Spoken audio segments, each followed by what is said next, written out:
So, welcome everybody. Bienvenidos, bienvenue. I don't speak other languages, sorry for that.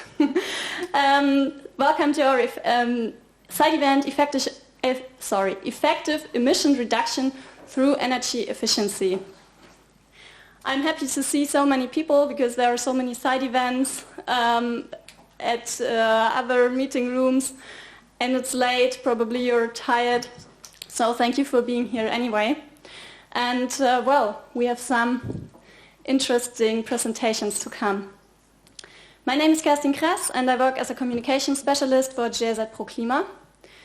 ProClima is an umbrella of several projects that promote green cooling worldwide. Some of them are the Green Cooling Initiative and Cool Contributions Fighting Climate Change, who are responsible for today's side event. A short administrative remark. On the tables you find participants' lists. Please fill them out and hand them over to your neighbor. And now we'll have a look at the agenda. We start with welcome remarks by Sebastian Schnatz of the German Environment Ministry. Then my colleague Franziska Schmidtner will set the scene. Afterwards, Mr. Fukuya Ino, who is not... yes, sorry, I couldn't see you. We'll talk about the multilateral fund of the Montreal Protocol and its energy efficiency funding window. After that, Tim Grabiel of the Environmental Investigation Agency will give us some insights about energy efficiency in the context of the HFC phase-down. And then Leslie Smith will tell us how energy efficiency is implemented in Grenada. Afterwards, the floor is yours for questions and other contributions, and Bernhard Ziegler will do the closing. So now I hand over for the welcome remarks to Sebastian Schnatz. Sebastian is part of the German delegation and represents the Federal Ministry for the Environment, Nature Conservation, Nuclear Safety and Consumer Protection of the Republic of Germany. In short, BMUV for its German name. Please, go ahead. Thank you very much, and I would like to warmly welcome you all here today on behalf of the German Ministry to the Environment, to the site event organized by the GIZ, and I hope we end before the replenishment group so that we still get some wine. And as you all know, demand of cooling is increasing worldwide, and according to the EEA, the number of air conditioning worldwide is expected to increase from 1.6 billion to in 2016, that's the number they have, to 5.5 billion by 2050. So it's a huge increase expected, and as you also all know, apart from reducing the direct emission, which is the core business of the Montreal Protocol we are dealing here with, by shifting, reducing this direct emissions, it is important that we shift to climate and, in our view, also environmental friendly refrigerant. This is also, and that's also clearly said by the science, that we need to simultaneously reduce indirect emissions related to the cooling sector in order to reach climate mitigation targets.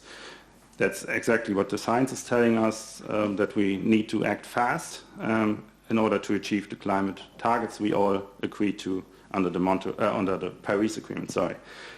And the latest TEEP report on energy efficiency states that the implementation of the Kigali Amendment can mitigate global warming by 0.3 to 0.5 degrees, and also says that simultaneously improvements in energy efficiency could double that mitigation potential. But also clearly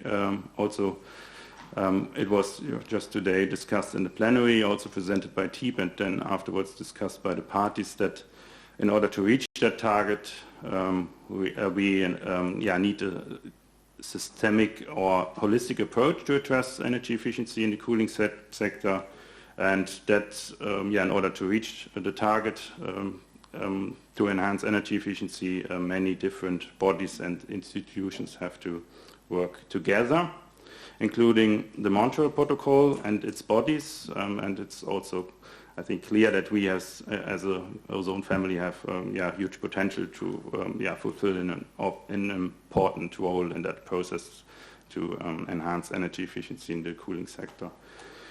So we, as the German Ministry for the Environment, we have been actively supporting through our own funding program called International Climate Initiative.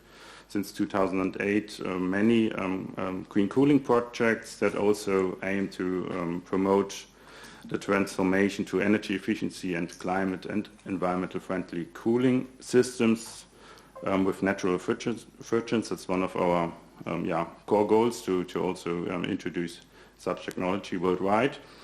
And as of today, the German Ministry of the Environment has provided more than 80 million euros for cooling projects, and we are also willing to continue our work there, since we think it's still an important topic to look at the refrigerants and also simultaneously also on the energy efficiency aspects.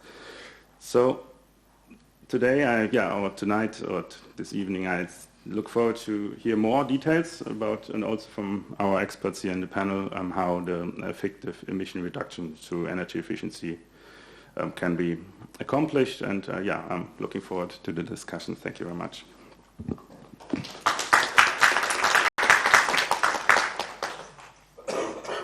Thank you, Sebastian, for your welcome remarks, and thank you for the continuous support by your ministry. I now hand over to my colleague Franziska Schmidtner, who will give us some advice on how energy efficiency can be achieved. Franziska has been working in the context of green cooling for many years, and she currently leads our regional team for Latin America and the Caribbean. Please, Franziska, the floor is yours. Yeah, thank you very much, and also from my side, a warm welcome. It's a pleasure to be here and to talk about this very important topic, and to give you some insights on our suggestions, let's say, how we would like to tackle the big challenge of improving energy efficiency in the cooling sector. There is no other option. We have to work on this. Just to give you here one statement from The Economist, cooling alone accounts for 10% of global electricity consumption. And if we are going to do nothing, then we will have a very big problem, as the demand is expected to triple in the next 30 years. And according to the EIA, 10 new ACs will be sold every second for the next 30 years. And also the IPCC expect a growth of more than 30 times of the AC sector until 2100 globally. So we have the problem of twofold emissions from the refrigeration and air conditioning sector, from the direct emissions from refrigerants and indirect emissions resulting from the energy consumption of the appliances in use. This means that we have a share of 1/3 from the refrigerants and 2/3 from the energy consumption. And as already mentioned by the BMUV and also promoted in all of our projects, we are trying to leapfrog to green cooling, meaning that we are not promoting any interim solutions, but only natural refrigerants. Due to the design of appliances, it already goes along with more energy efficient technology provided. So what are the main factors influencing energy efficiency of refrigeration, air conditioning and heat pump appliances? We have energy efficiency of appliances and installed plants, so this is the equipment approach, and we also have very important influence of the correct or incorrect bad operation and maintenance of the equipment, in addition to the heat loads and envelopes. So for example, how is the building designed, how large is the building and the room where you want cooling and climatization. And energy efficiency, though, is key to reduce the indirect emissions and also the reductions of the emissions during operation and maintenance. And there was a study revealing that energy conservation opportunities it was a study by the EU, and it shows that actually the operation and maintenance is the biggest opportunity to reduce those emissions, 52%. Next to the energy efficiency of appliances and installed appliances reaching almost a third, and only the heat loads and envelope 20%. So I would like to concentrate on the two first aspects. And here you can see from the TEEP report just the status of standards and labeling programs globally, as they are very important and first policy measure next to taxes, etc., to drive the refrigeration and air conditioning sector to more energy efficient appliances. We see that for the room air conditioners, a lot of countries, almost every country, has installed mandatory, voluntary maps, or also maps that are elaborated in progress. Almost the same picture for domestic refrigerator minimum energy performance standards, and we see that there is still a large need to establish such measures for the commercial refrigeration sector. So we see maps as a starting point. It's very important to push the market towards more energy efficient technologies, but it is not a solution on its own. So actually this is the basic concept of minimum energy performance standards and labeling, which shows you that the appliances using a lot of energy, more than energy that they should use, because the state of the art is already also in the country another, they should be banned, so that you have the biggest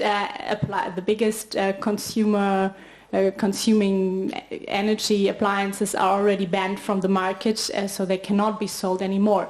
You have more energy efficient appliances, in the best case, the best available technology would be purchased, but this is also only maybe 5 to maximum 10% of the total market share. So it's only a first start, and the most important gains can be achieved really to ban the appliances with the lowest efficiency, to have a first push.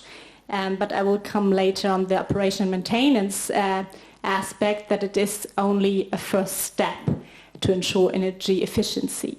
Here's an example from China.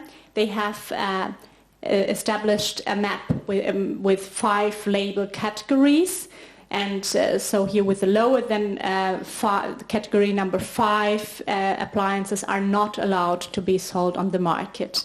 Here this example is for the air-cooled or evaporated-cooled, so ACs and water-cooled. And also it is very important to do regular revision of these maps, because you establish the maps and they are valid for the brand new appliances, but with the progress in technology, of course, they get outdated, and as technology is improving, you can also apply more ambitious maps. And also one aspect about the maps is that they are declared by manufacturers with a certain level, and the declared level actually, so the energy efficiency that is in the documentation, is very often much higher than the tested efficiency. So this is also a bit of a problem. We have the appliances that are not in use as efficient as they are declared by the manufacturers due to various reasons. And just here in this study, you can see that only one AC that was tested was almost the value that was also declared. All the other appliances were less efficient. So when we're talking about the energy performance during operation and maintenance, I have already mentioned that there is a big opportunity in the area of increasing the energy efficiency for maintenance. What is the most important aspect to reduce the energy consumption is to provide for a correct charge of the equipment with refrigerant in use. So the measured average would be almost 1/3. And to clean heat transfer surfaces and the filters, or to replace them, almost a quarter of energy saving potential. This is measured. And maintain proper system control set points with a calculated average energy savings potential of about more than 8%. So you see the personnel is very important, but also the person or the entity owning the equipment for cooling and refrigeration, air conditioning. And here you see very bad installation or no installation at all, or installation that needs to be improved from one AC. You see very dirty filters. With these filters, no equipment can be run on in an energy efficient manner. You see also a lot of humidity inside of one AC. You get even mold. So all this is bad practice and needs to be improved. You can see also from an Indian study that the practice to just top up the initial charges is really affecting the energy efficiency of equipment over lifetime. So each way you do a top up of the initial charge, you get worse in energy efficiency of the appliance. This is because of the leakages, of course, also, which are not repaired or not eliminated. And during operation, of course, it's also very good to just shut off the AC when you don't need it. And you could, on average, save 30% of the energy consumption.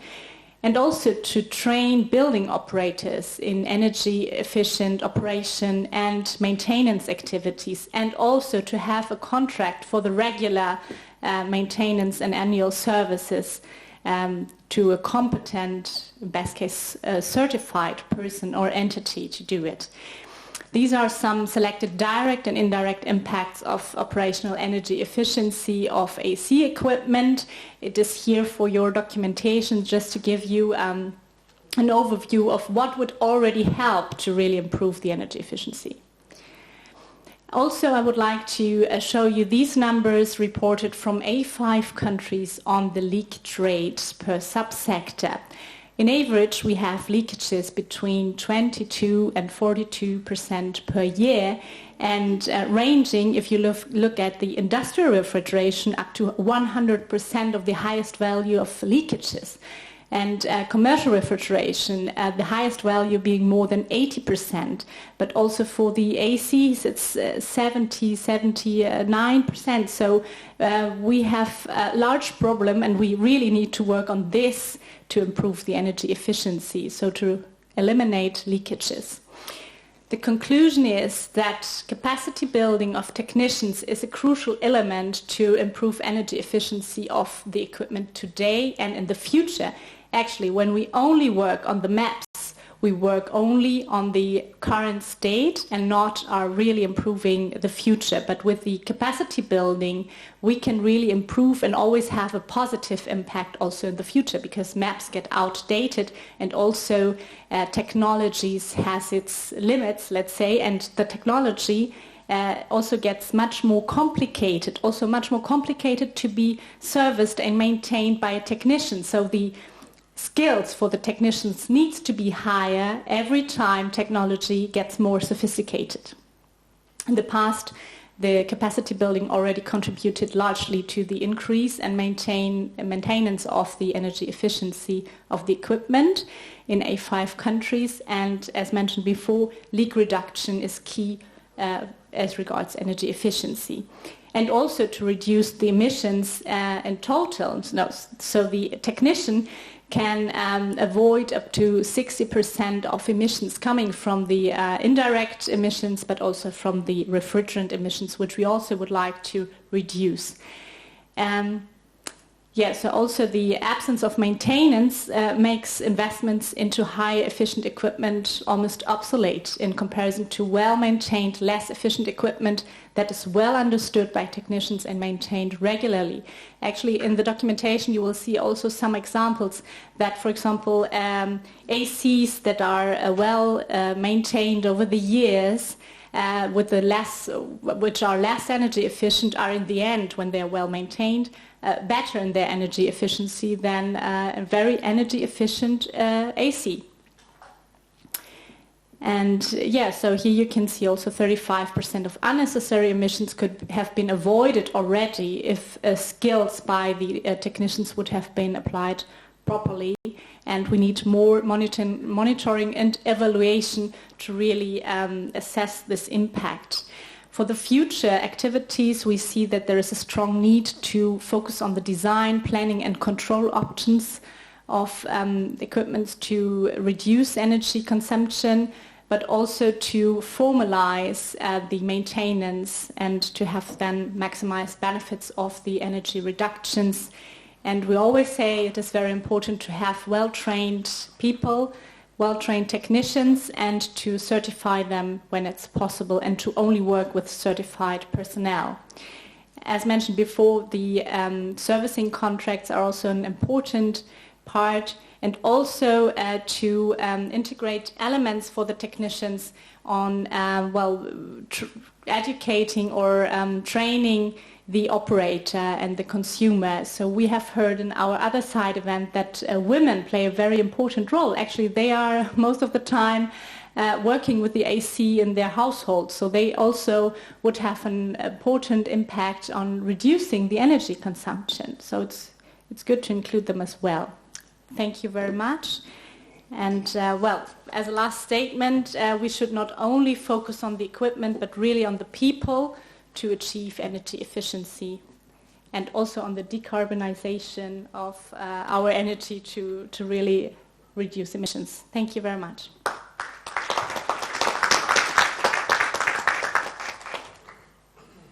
Thank you, Franziska, for this interesting and thorough introduction to the topic. I now have the honor to welcome Mr. Fukuya Ino of the United Nations Industrial Development Organization, better known as UNIDO. Mr. Fukuya Ino will show us the opportunities of the current multilateral funding window. Before I present him more deeply, I will change the presentation, so please give us a minute.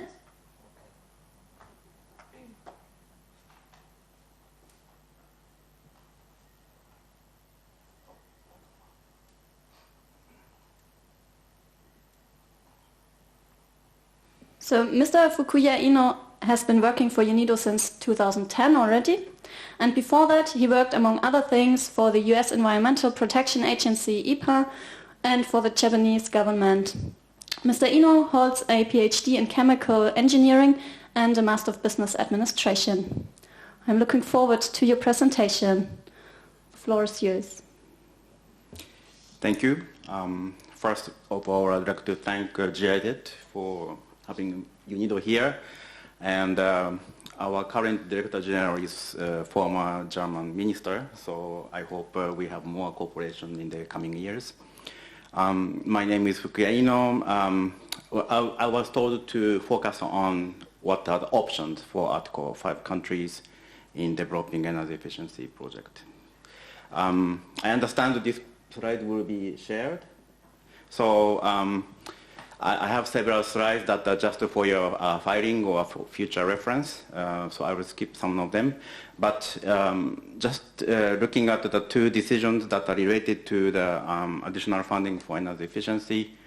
The first one, the older one, was talking about the eligibility for only for the LVC countries, and there were 5 examples of pilot projects listed.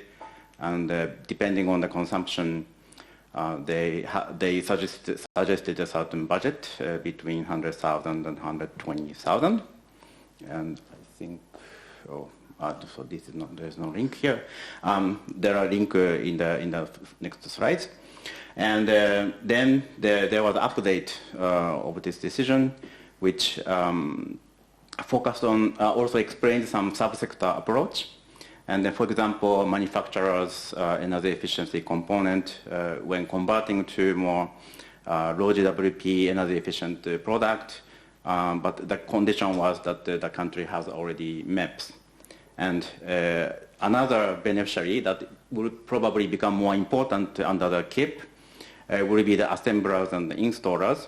And what was suggested is capacity building. And the servicing sector is basically same as the top one and the decision 1896. Those are the examples of the activities that were suggested when you put the project document together. And otherwise, in general, it says it's not mandatory, but it should prioritize the MEPS. If your country does not have MEPS, we call it pre-MEPS. And then post-MEPS, if you do have already MEPS, we can talk about other things that I will explain here today. Yes, so I will skip, well, come back later, this one and the next two slides. I put the link to the decision, so if you want to go back to the original decision, please use the link. And so this is just a detailed explanation of the first decision, 1896. And then the next two slides, links are in below, and 9165. And if I need it, I'll come back to this one. So the energy efficiency, efficiency is usually defined as output over input. And what kind of output, what kind of input, depending on the definition and what you want to calculate. And this is, I made this graph already more than 10 years ago, researching about the top runner program of Japan. So Japan has many manufacturing sector, so please remember that this is for the manufacturing sector country. And what it does is that, as was just explained by for the MEPS, instead of looking at the bottom of the acceptable ranges of the energy efficiency, top runner usually try to update by looking at the best energy efficiency and then bring it to the middle level of the market in the future, so that all the manufacturers must really catch up with the best energy efficiency product. And it did work, I believe. And as you see the solid line, I mean, maybe you cannot see some of them, but the solid lines, okay, sorry, I have to explain.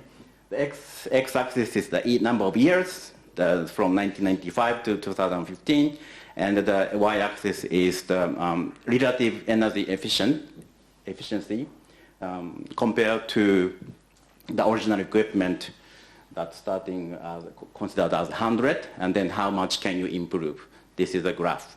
And the solid line is the actual data. And the dotted line was prediction, or how the top runner program should shift the labeling. And as you see, it's linear. And so energy efficiency is very often, it's incremental improvement. And of course that's important, and I think it's very relevant for the Japanese culture. And I think I'm from Japan, and then I think we are very good at improving certain things one by one, little by little. But I'm feeling, oh, please remember, when we talk about efficiency, you also have maybe breakthrough changes. So whenever you see that opportunity, please try to achieve that one. But most likely it will be incremental. And the question is this curve is sharp enough to reach your goal? That's the question that you have to think about. So in order to meet your HFC reduction or carbon emission goals, if this curve is sharp enough. If it's not, you need a breakthrough efficiency improvement. So that's the... just a background, and if you need more information, it's a link to the Asian Development Bank Institute. And so I will probably just go through quickly. So as already explained, the air conditioning sector, the indirect emission, that is the CO2 GHG emission from the operation period, is about 60-75%.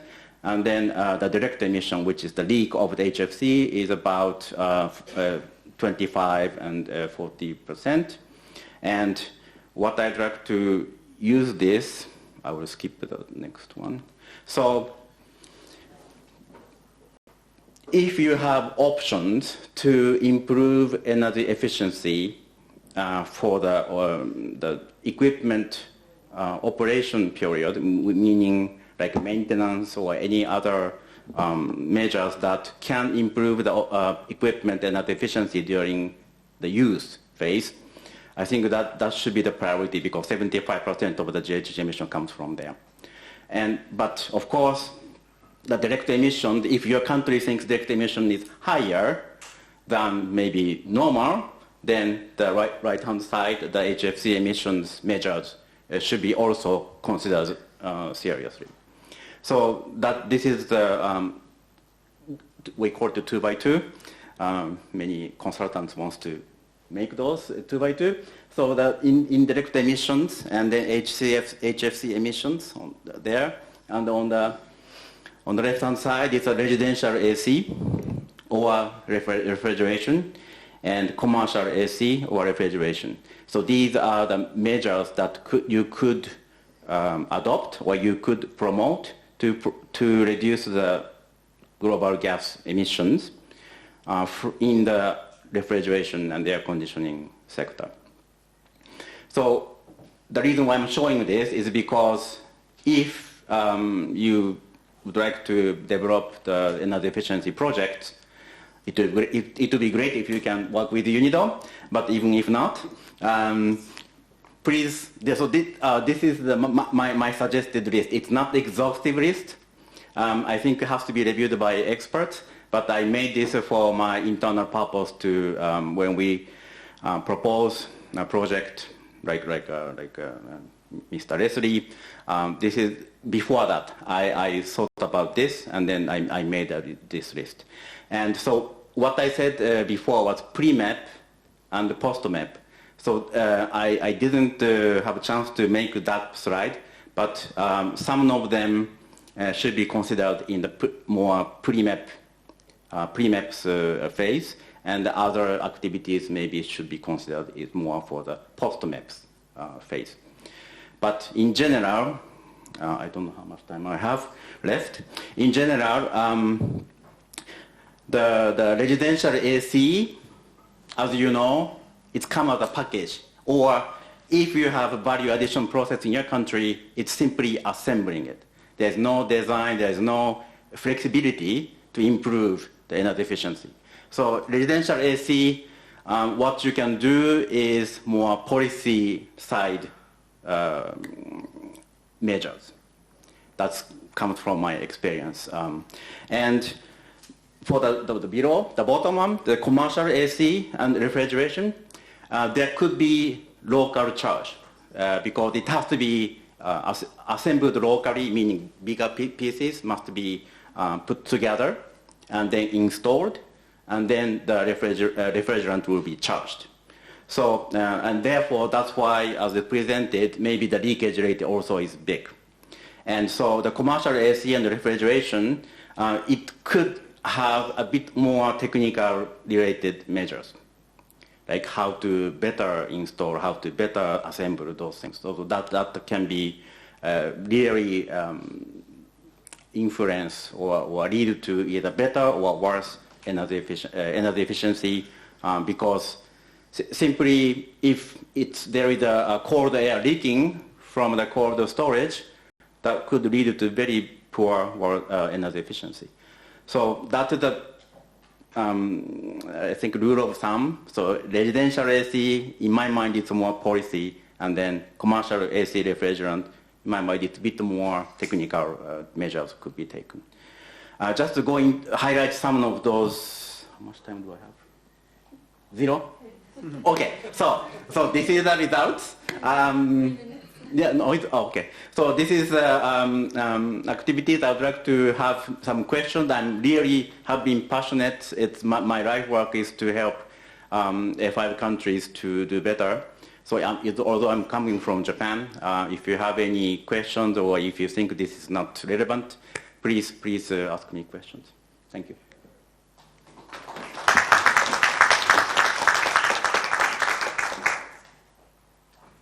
Thank you for this presentation. I wanted to sign little and not 0. But yes, in the end we will also have time to questions so that you can go into some more details about some topics. So our next speaker is Tim Gabriel, not Gabriel, important, from EIA. Tim is a senior lawyer and policy advisor and has almost 2 decades of experience working on environmental issues, including climate and ozone. Tim has been working on these topics in the European Union, in the United States, and also, as you can see, on the international level. He will now give some more hints on how energy efficiency can be put into practice. Please, Tim. I have to... no, you don't have a presentation. I do not have a presentation. I was hoping to captivate you with my voice. So I'll just be speaking. Yeah, I've been asked to talk about some of the opportunities here, and I'm quite excited about that. We've been pushing for energy efficiency within the Montreal Protocol since the adoption of the Kigali Amendment. So since 2016, when the accompanying decision 28.3, we had energy efficiency squarely put on the table. And since then, we've had, by my count, some 5 decisions, 4 reports, and 2 workshops. 1 executed and 1 planned for this upcoming MOP. But it was only last December when we were able to finally get some concrete steps, in my opinion, toward operationalizing energy efficiency within the Montreal Protocol. We succeeded in opening a 20 million funding window for pilot projects in energy efficiency, and the previous speaker has described some of what that entails. I will spend a little bit of time sort of rehashing some of the main points before I get into the opportunities I think they present. So we have 4 categories of activities that we're interested in getting more information on so we can see if they could eventually become much more of a part of the Montreal Protocol. As was mentioned, the first one it relates to manufacturing activities. So those A5s with manufacturing facilities, there's an interest in those conversion projects, and specifically in the sectors of domestic refrigeration, standalone commercial refrigeration, so where you put the bottles, and air conditioning and heat pumps. There'll also be some consideration given on a case-to-case basis for mobile air conditioning and transport refrigeration. So the first category, manufacturing conversion, if you do have any manufacturing in your country, there's an opportunity there to wed energy efficiency with the refrigerant transition. That could be design improvements, it could be components, it could be whatever we imagine and can get the ExCom to agree to. The second category involves technical assistance for assembly and installation activities, and as was mentioned, these are not the consumer products per se. These are assembled pieces of equipment that are usually bespoke and specific to the facility at issue. So we could think of like supermarkets, for example, or some air conditioning in buildings, depending on the type. And the sectors that we're interested in trying to see how we can improve the energy efficiency is commercial and industrial refrigeration, as well as, again, air conditioning and heat pumps. The third and fourth categories I'll go through quickly. There are monies that should be made available for energy efficiency in the servicing sector. I want to be clear that these are energy efficiency activities that are not otherwise funded under the HPMPs related to the HCFC phase-out. So additional activities in the servicing sector beyond those that have already been funded are a category and eligible. And then the final category is technical assistance to small and medium-sized enterprises. Because what we find often are the small and medium-sized enterprises do not have the information they need to make smart choices. Sometimes they get locked into outdated technologies. Maybe they're high GWP, maybe they're inefficient. and over the lifetime of the equipment, they're stuck bearing the costs of service and maintenance and high energy consumption. So we have this window that's been created. Projects can be submitted starting at the next XCOM at the end of the year, so XCOM 96. I'm sorry, they can start to be submitted by the next XCOM 93. And the window's open until XCOM 96, which is about mid-2025. Project should be 3 years. So that's the window that's been created. And I want to talk a little bit about the opportunities that we have within it, because it's quite exciting as someone who's been pushing for this for a while. Here are some general points I'd like to make, encouragement that I would like to share. So the first is we should be really looking to secure energy efficiency in sustainable technologies. Let's not look to do it in obsolete or soon-to-be obsolete ones. Projects should focus on the low GWP and in particular the natural refrigerants. We want to make whatever lessons we learn future-proof. Now, I don't think I need to say this, but I will say it. When we're looking towards the technologies that we install and that we're promoting, we need to make sure that they're fit for 1.5. We're about 1.1, 1.2 degrees of warming right now. 1.5 is when we leave a planet that's unrecognizable to our children. It's unrecognizable to the one that we inherit. Now, in the next 3 years, the studies are showing that we might very well exceed 1.5. Now, there's an average over a period of 10 years in which they'll make that final call that we've exceeded it, but that should be something scary. This is probably the coldest summer we're ever going to have. And in this regard, we should be avoiding trying to promote mid-GWP HFCs and HFC blends. This is our decade of action to avoid it, and these blends are actually much more problematic for the near term. So let's take HFC 32, for example. Over a 20-year time period, HFC 32 has a GWP of 2,690. That's much higher than over the 100-year, and that's because it has a short atmospheric lifetime. Its actual atmospheric lifetime is 4.9 years. So if we had a GWP over a 5-year time period, it would be much, much higher than 2,690. This is a disproportionate impact to the warming that we're feeling today, so we should absolutely avoid the installation of these mid-GWP HFCs and their ongoing emissions for the lifetime of the equipment. So we do have an opportunity to promote sustainable technologies.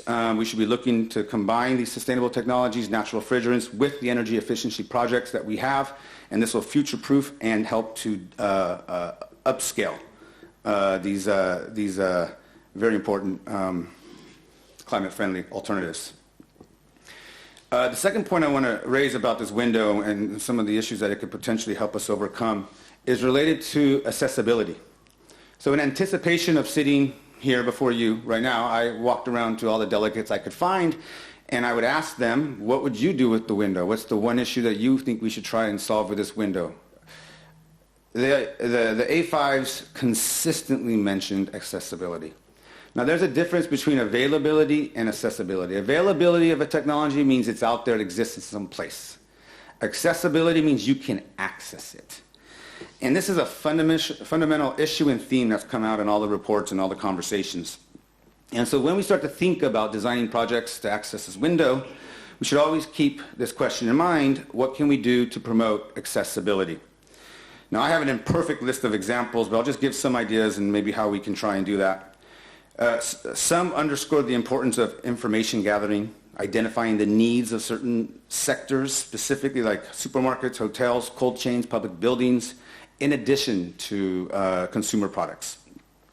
Trying to facilitate or match buyers, so the technicians who inform the end users and the end users themselves, with sellers and importers, which were basically importers and manufacturers, trying to understand the needs and connect the ones that can connect the dots, that can bring the technologies to fulfill that need.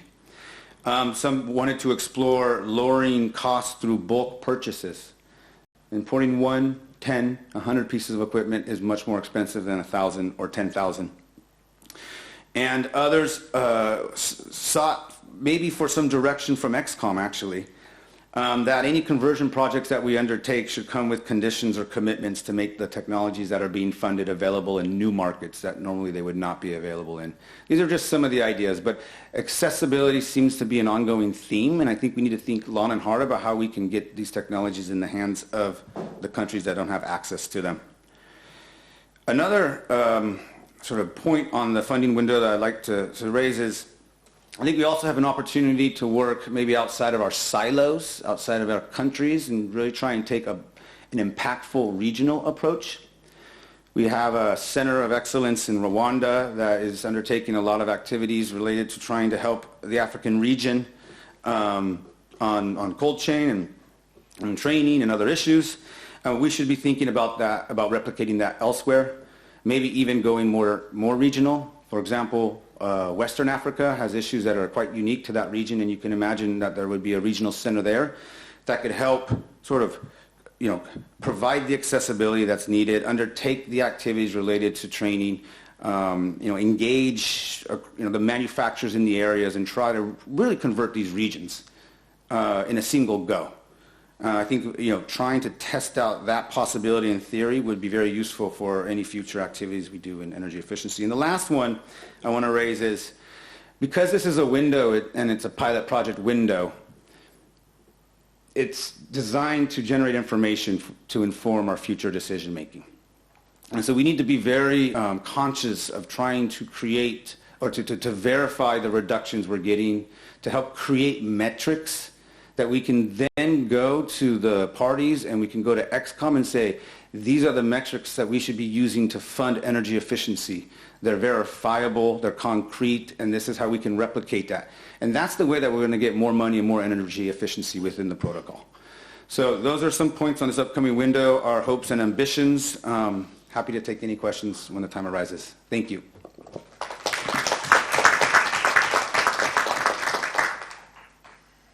Thanks a lot, Tim, for capturing us with your voice. And thank you for drawing attention on the fact that fast action is needed and for showing some possibilities how these actions can look like. And I look right now in many tired faces, which is normal, thinking about the time difference, the late hours, and also the many presentations we heard today. So before we come to our next and last speaker, I invite you for a short refresher. Please get up.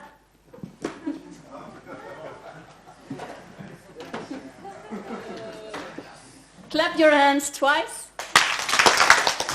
Turn around left side. Clap your hands twice. Turn around right side. Clap your hands twice. And sit down again.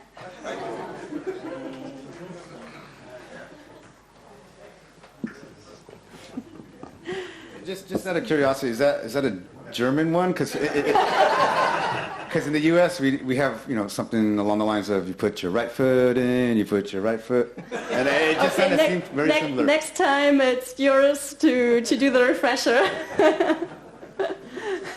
It just came up to my mind. I don't think it's particularly German, but maybe.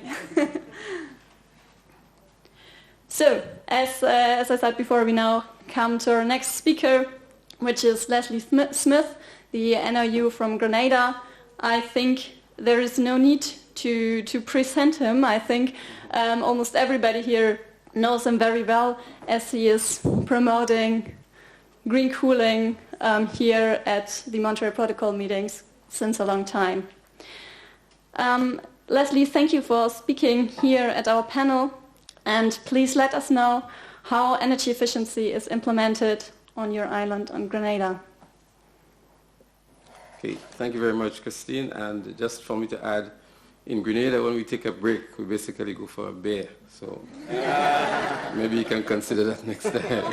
Okay, we'll try it next time. But in Germany, we have these big glasses of beer, Afterwards, it's also difficult to listen. So thank you for the warm introduction. And I just want to say before I start that in addition to doing Montreal Protocol work in Grenada, I'm also responsible for energy efficiency in the cooling sector and for renewable energy, in particular solar PV. So I have only about 4 slides, and basically I want to set the tone for what LVCs can do to leverage the financing opportunity that is provided by the Multilateral Fund Secretariat, by the EXCOM. So we've heard a definition given to us about what energy efficiency is by Francesca in terms of producing the same amount of output with less energy. But to me, energy efficiency is considered to be the first source of energy or the greenest source of energy. And think about it that way. If you achieve energy efficiency, it means that you're actually saving a lot on energy consumption. And we know what the implications are for energy consumption, especially in countries where energy is produced predominantly by petroleum-based products, diesel and other petroleum products, as is in the case of most Caribbean countries in the generation of electricity.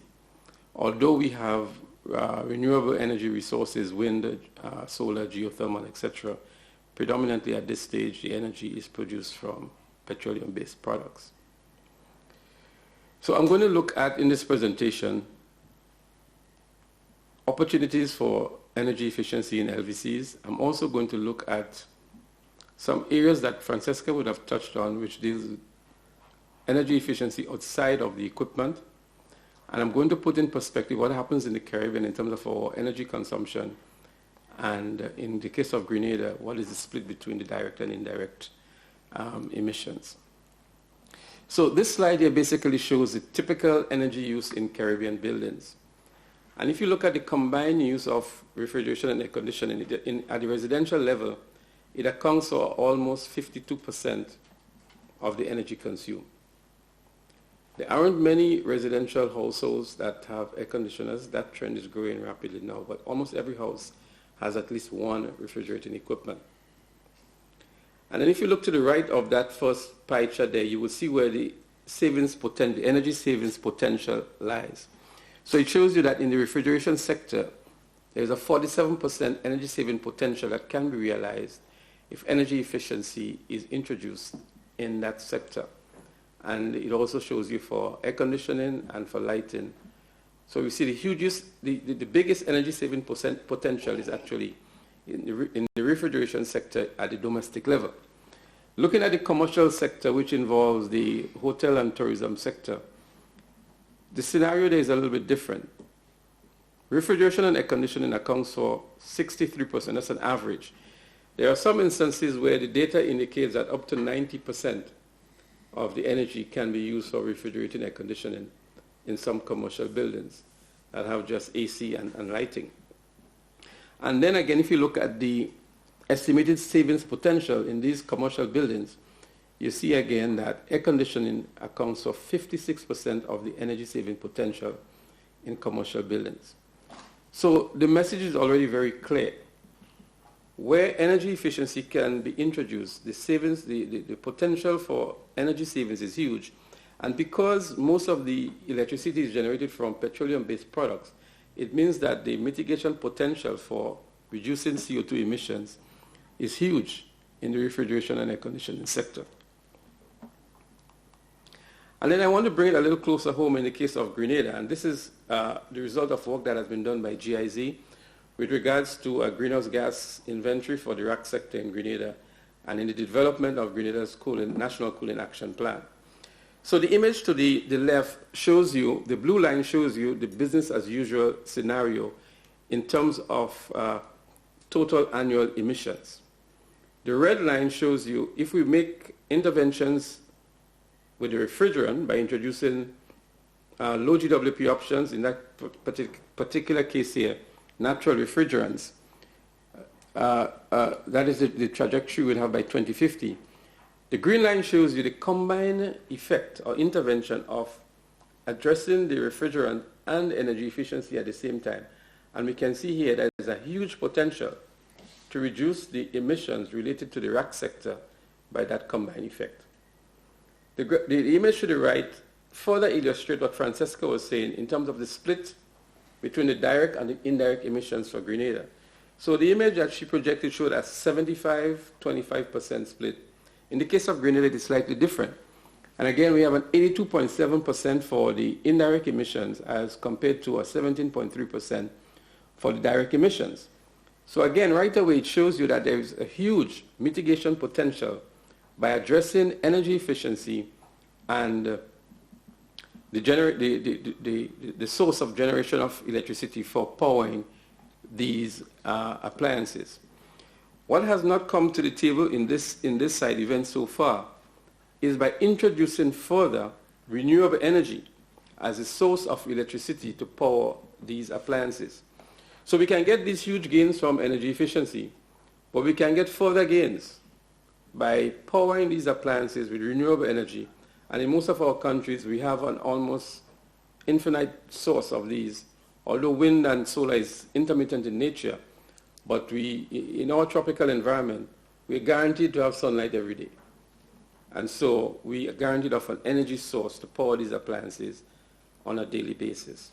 So if we combine low GWP options, natural refrigerants, with energy efficiency and renewable energy, it will be interesting to see what this curve would look like. Because this curve, the green line here, does not have renewable energy into it. And renewable energy would mean that we have a zero emissions with regards to the generation of electricity. And the next thing I want to say was similar to what Francesca was saying. Energy efficiency, we must be very careful, it's not only about the equipment. It's not only about air conditioners with a 3.4 energy efficiency ratio or a 4.0 energy efficiency ratio. It deals with a number of other issues to achieve those efficiency. And it starts with the design of the buildings. So first of all, we must design buildings that does not need air conditioning, that does not need mechanical ventilation. And I'm not sure what happens in other countries, but in my country in the past, the buildings were designed in such a way that there was a natural airflow with very high roofs, with eaves and awnings and louvered windows that allowed a natural ventilation of the buildings. And so there was no need for mechanical ventilation. But we know nowadays designs are different and aesthetics come into play and buildings are designed in a much different way, notwithstanding the higher atmospheric temperatures that we are experiencing nowadays. The choice of equipment is also a factor for energy efficiency. We need to look at the technology and the energy efficiency ratio, the coefficient of performance, and the correct sizing of the equipment for the room that has to be cooled. So that again impacts on the energy efficiency. The behavior. At what temperatures do we set the thermostats? How do we utilize the air conditioner and the refrigerator? Do we go in the refrigerator every 2 minutes when we can make up our mind what we want and make one attempt to the refrigerator? How do we manage our kids and the refrigerators? How do we use our air conditioners? There are research that shows that a fan and an air conditioner can actually use less electricity by setting the temperature of the air conditioner much higher. Do we have standards for thermostat settings that affects the behavior of the equipment? And then the standards, the building performance standards. How many kilowatts of energy per meter squared that we should be consuming? So all of that has implications, or policy and legislation. That has implications again for energy efficiency of the equipment. And of course, Francesca elaborated extensively on operation and maintenance and the potential for energy savings by planned preventative maintenance and proper operational procedures. So all of these must be combined with the equipment to be able to achieve those kinds of energy efficiencies that we want. Because as was mentioned earlier too, you can have the most energy efficient appliance, but if all of these other factors are not taken into consideration, you will not be able to get the expected performance of the equipment. And finally, I would just like to identify, and a lot of it was mentioned by, I think, Francesca as well, and Tim here, some of the opportunities, and Fukuya as well. So Fukuya must have been peeping my slides, I believe, in terms of some of the opportunities that can be derived from the window that has been afforded to us by the Executive Committee of the Multilateral Fund. So of course, it can be used in the promulgation of energy efficiency legislation that will help to drive these processes for energy efficiency. MEPS has been a common theme and a common thread by everybody in this meeting. Establishing mandatory minimum energy performance standards or technical regulations for energy performance standards, and not just establishing MEPS, but ambitious MEPS, and MEPS that need to be reviewed periodically to lift the standard, to force the manufacturers to manufacture equipment that is most energy efficient. And there's something that I always contemplate in the sense that we all agree that air conditioning have come a long way in terms of its energy efficiency. Air conditioners maybe are using maybe 40% of the energy that they used to be using maybe 10 years ago. But one cannot deny the fact that air conditioners are still using too much energy. So although they are much more energy efficient than before, in my opinion, they are still not energy efficient because they still consume too much energy. And I'm thinking that the scientists, the technology experts need to design air conditioners that are using much less electricity. So the inverters have revolutionized it.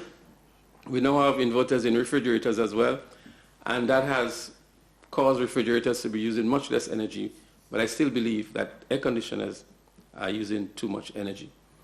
And then the window can also be used for establishing energy efficiency labeling standards, which is critical to ensure that the products that comes into our countries meet certain standards. Building performance standards that would inform the type of air conditioners that need to be used based on the energy consumption, and the building energy index, as we call it. Smart investment projects. So we need to invest into equipment that have low life cycle costs, that have this future proofing, as Tim call it, those smart investments that can reduce the reliance on a huge amount of energy over time. And one cannot leave out public awareness and educational initiatives that need to be in place to drive the process. The clients and end users of these equipment need to be aware of what are the latest technologies that are available, how to make informed choices in these technology options. So the technicians need to educate them, we as ozone officers need to educate them, the importers, the industry associations need to provide that level of public awareness and education to the end users and the building occupants so that they will make informed decisions. And so the funding can also be used to drive a very robust public awareness and education initiative. And of course, the cross-cutting issue here, capacity development, technology, and knowledge transfer.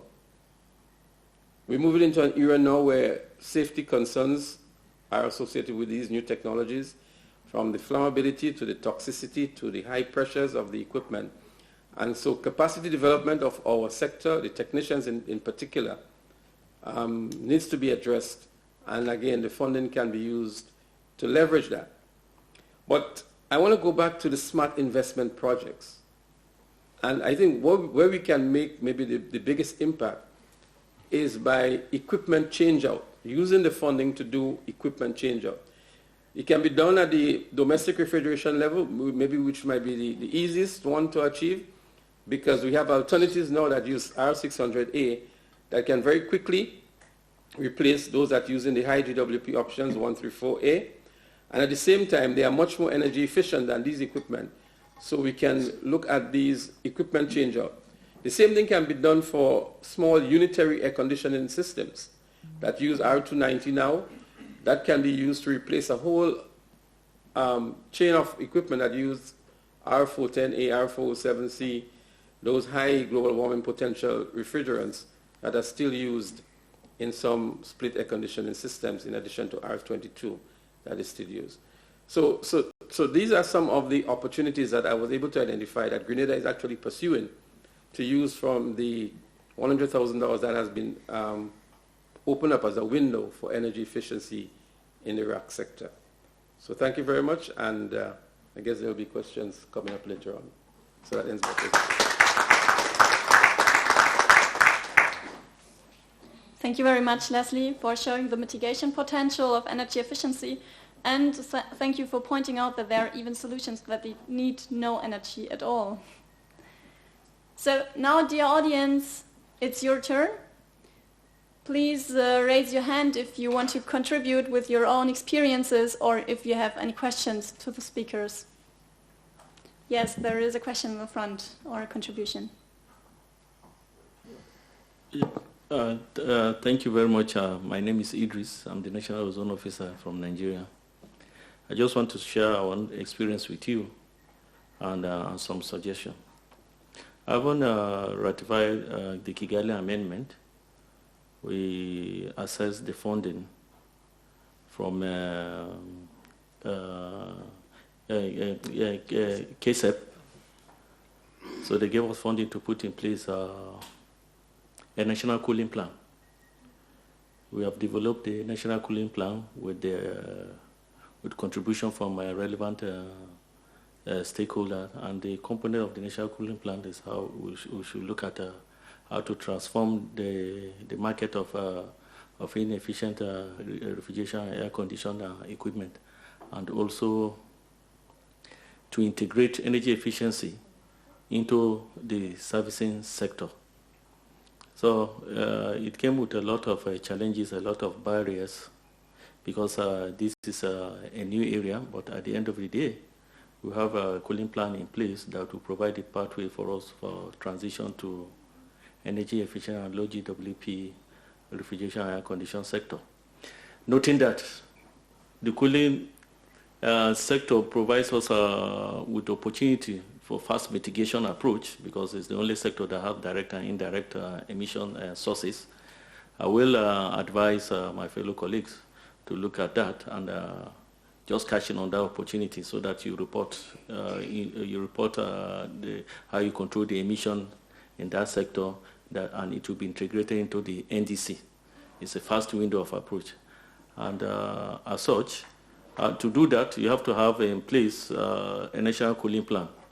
In as much as the funding is for only the $100,000, if I'm not mistaken, is for only LVC, I will suggest that the necessary available assistance be given to country to put that cooling plan in place, because it provides pathway to see how you can put in place your pathway for transition to low GWP and energy efficient technology.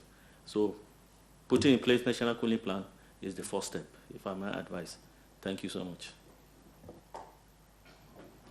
Thank you for this advice. And I see another hand raised in the back, please. And then the lady at the right. Okay. Thank you. Actually, I don't add. I have a question in me, because we have NDC, which also entail the issues of some of the energy efficiency, especially with regard to refrigeration. Now there's the issue of cooling plan, which means now we have multi-plans in front. But taking from what Nigeria has said, I think it's somehow confusing whether now, if you already have it under NDC, don't you just push it there? Because it's also a sort of a framework. It's true it's not covering the whole country in that case, but it's giving you the other direction. The other issue is what we little talked about in the session, in plenary, that yes, in terms of the standards, we are ready, and then also for us in SADC, we have already pushed, but that is only for the small units, because when you come to the bigger units, like the central system, there were no international standards to be domesticated. Similarly, coming to the commercial part, of course, which, of course, as the African countries said again, we are open and ready to be supported, because I've saw some of the countries and few from outside, they already have those standards. If we can be supported, and then we domesticate them regionally, because some of the issues when you do as a single country doesn't become very easy, but if you do as a region, you'll find that things are be able to be implemented easily. Thank you. Thank you. Now the lady here, and then we see reactions from the panel.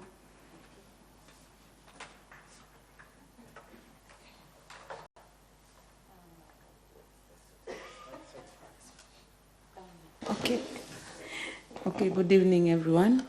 I'm Margaret from Uganda. I came in when Francisca was almost ending, but I picked something about maps.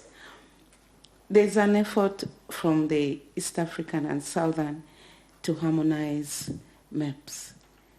Now again, I get a shock to say that they need to be updated from time to time, which makes the effort of regional rather wasted energy, because once you need to make harmonized regulations or maps, it has to run for at least not less than 5 years or so. We did that with ODS in the Comesa region, and we have never reviewed those regulations again.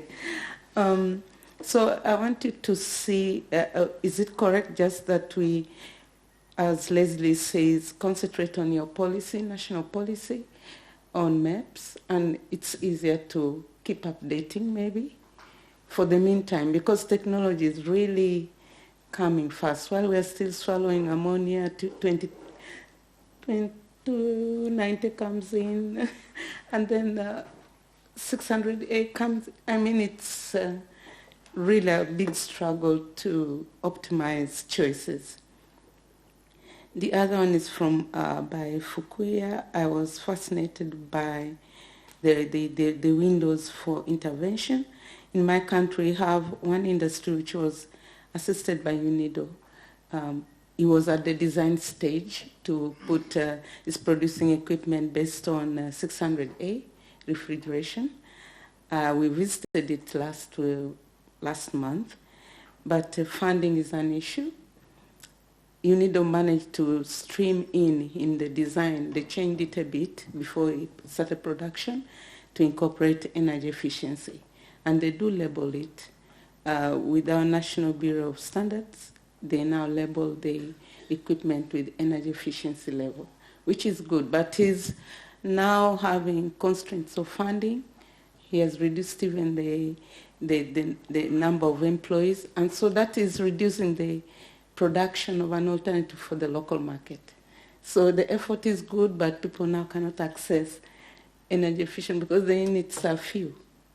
So how else can he be assisted or get more money to keep it running to the capacity of it's a very big industry.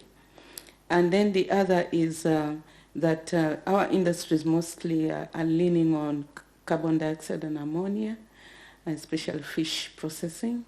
So there's an opportunity there to enhance that. But it would be good if I get more ideas on that. Sorry, I always get many questions. Tim, there was something interesting about SMEs. How do you make choices? Which is the best small and medium enterprise?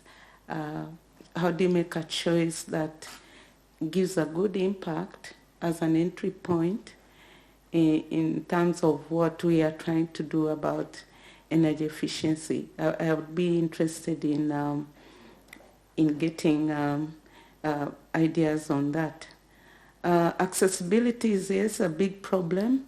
I remember some 2 years ago I went to the Japanese side event stand, and there were very interesting alternatives and so on. Then I asked, but do you have any pilot in Africa? Have you targeted any market? I got a very big no with a font of 72. I said, oh my goodness. Oh. So it's there, but Africa is not targeted. It's not one of the priority places to try out things. So that's how far accessibility can be a really big silent challenge. And then, who was the last? Where's my... Leslie spoke then. Pardon? Leslie spoke then. Leslie, yes. What did I want to ask Leslie? I think I think he brought out whatever I wanted to hear. I didn't take any note of anything. I only take a snapshot of each last slide, so it's okay. Thank you. Thank you for your questions. The slides will be available later on the Ozone Secretariat website and also on our Green Cooling Initiative website. So, for the questions, I first hand over to Franziska, then to Fukuya, then to Tim. Yeah, thank you very much, Margaret, for your questions. I'm so sorry that you were shocked by the message that MAPS needs to be revised on a regular basis. In the example of the EU, a regular basis means between 2 to 10 years, and this is also because of the technological progress. So first of all, you set a minimum energy performance standard on a lower level to improve the general market, let's say, so to have this push effect. But later on, also the more energy efficient equipment gets affordable through the technological process, also to a larger purchase power, so to more people. So you can push again, and this is also very important because in the end you want to save this energy, and this is only possible if you do this on a regular basis. And in combination with the very important aspects to transform the infrastructure for renewable energies. So the maps are really only a starting point, let's say, to give you a short break to improve all the other things at the same time. So it's only one piece. And I'm so sorry that it is a lot of work, but it is important to do this revision.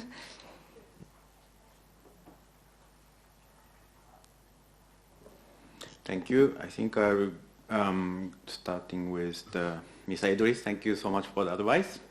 I will definitely include that in there.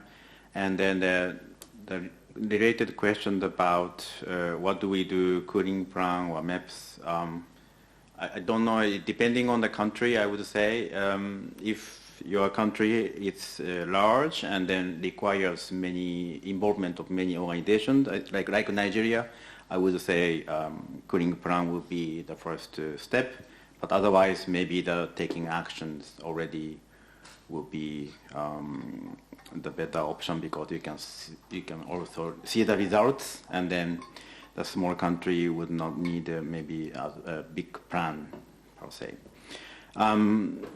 Going back to the Margaret question. Yes, I think I talked to the CEO of the company before, although I'm not handling the project. And then, so maybe my colleagues, and then we can talk about what we can do. But as I showed you in the slide, the energy efficiency usually can be predicted. Particularly the refrigerators have been, maybe component of refrigerators has been improved in terms of energy efficiency a lot the last 70 years. But we also developed with my colleagues who are sitting there the refrigerators design tools with Omar Abdelaziz, and I think at this moment maybe it's the right time to use the tool.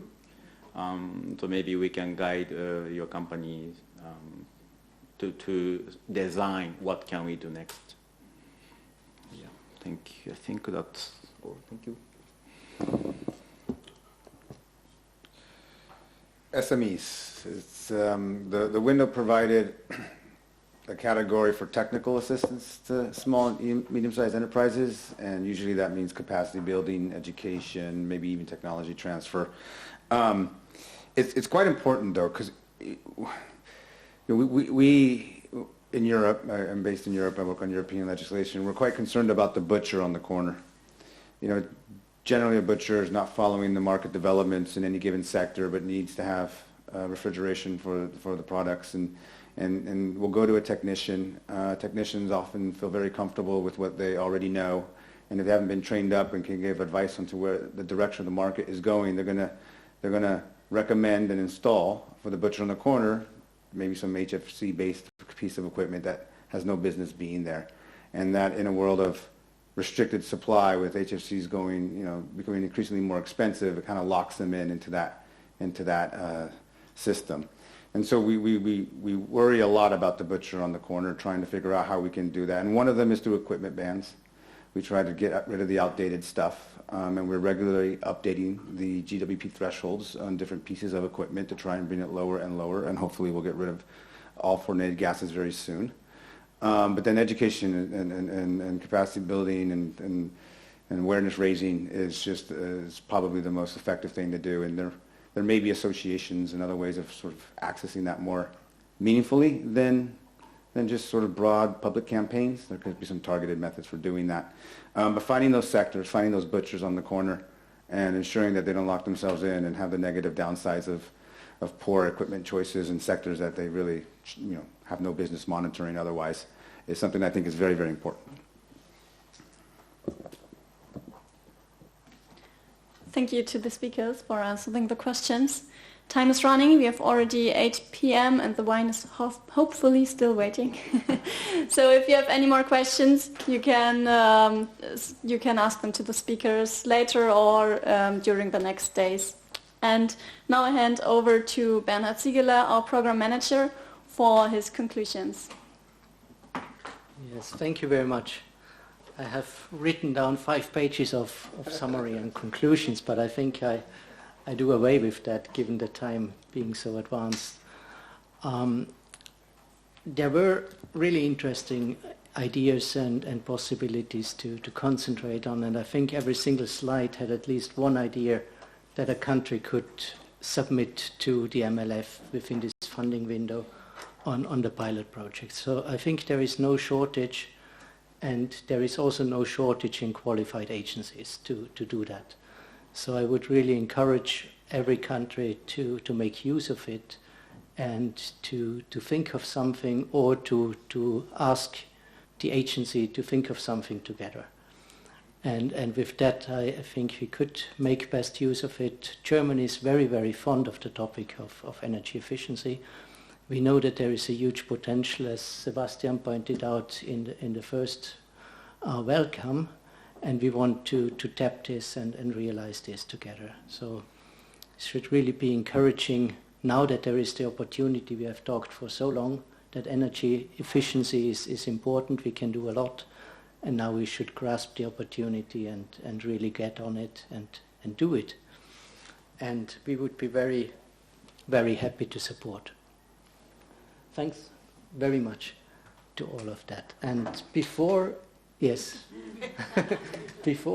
close, I have one little announcement to be done.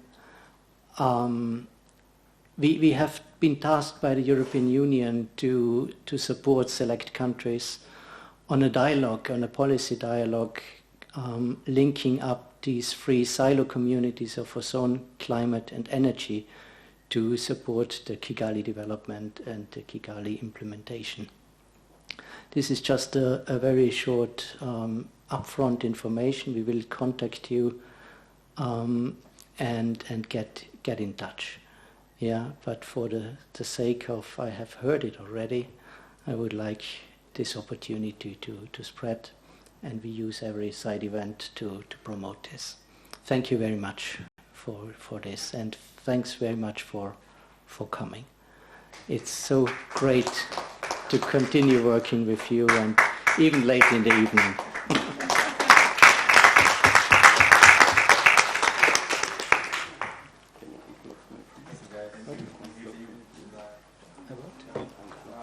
So unplug, yes. Getting old and deaf. Thank you.